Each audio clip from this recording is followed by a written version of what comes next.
Hi.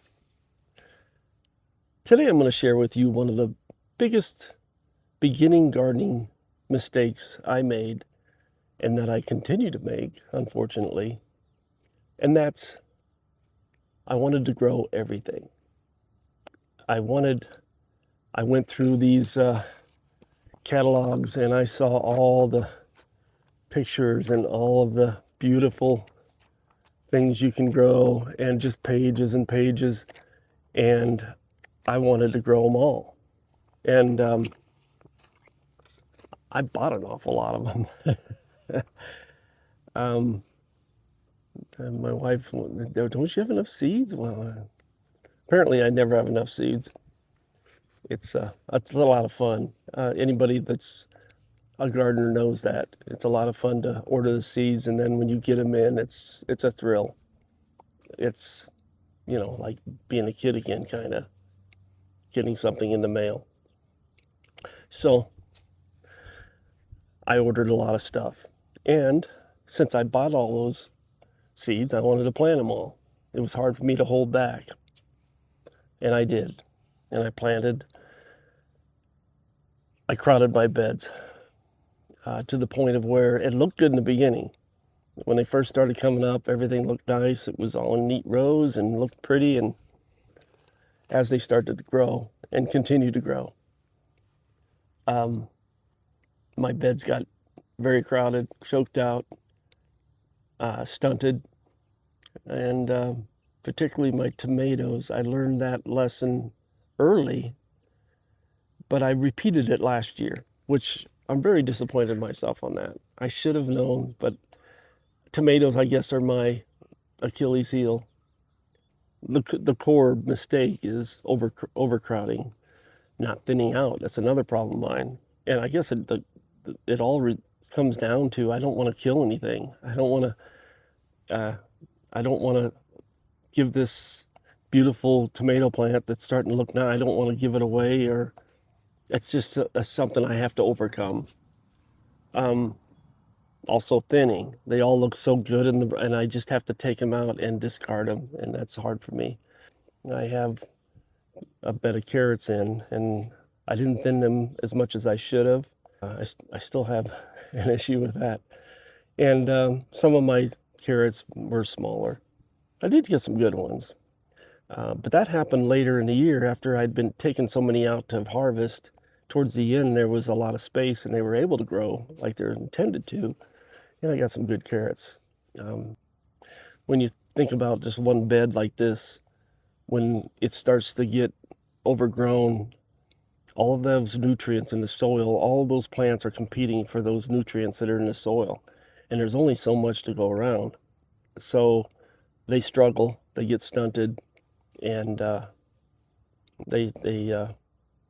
your yield is affected by that. You would think that possibly planting more would result in more productivity, but it's kind of like just the opposite. The more I planted and the more crowded my bed got, the less productivity I had. And last year's tomato bed was a prime example.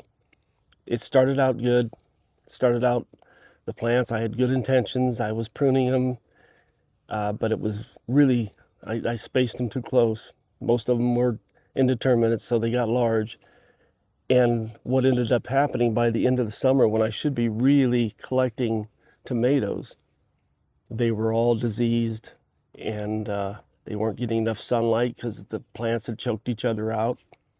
So I had very little tomato production. At the time, I really should be getting ready to make sauces and getting ready for the winter.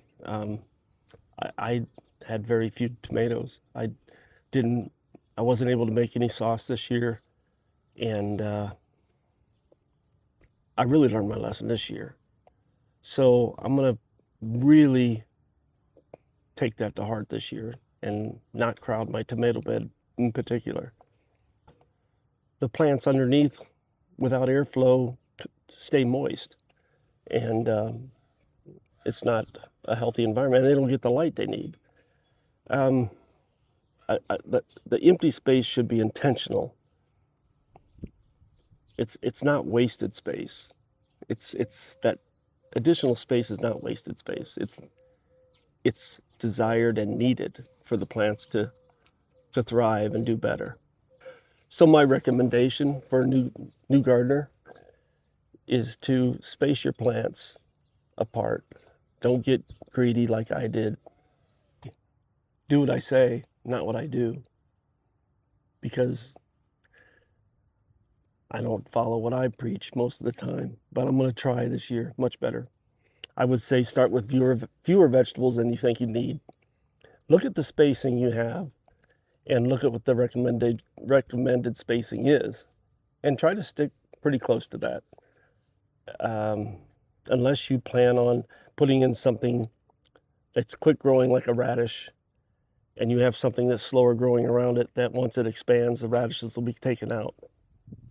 That's smart advice that I didn't follow all the time. Go ahead and thin your plants. Thin them early. Don't feel bad about it like I do. Just thin them out like recommended.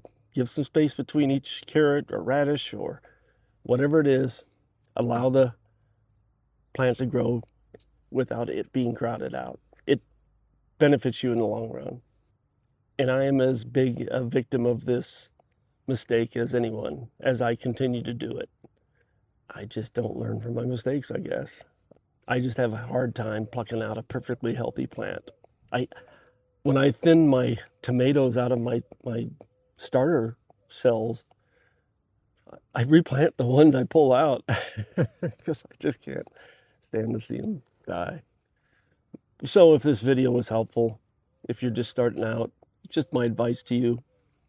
And if you've done some gardening and made some mistakes, let me know in the comments. I'd like to know what other mistakes people have made, or if you've made this mistake. Is it something that you've fallen victim to?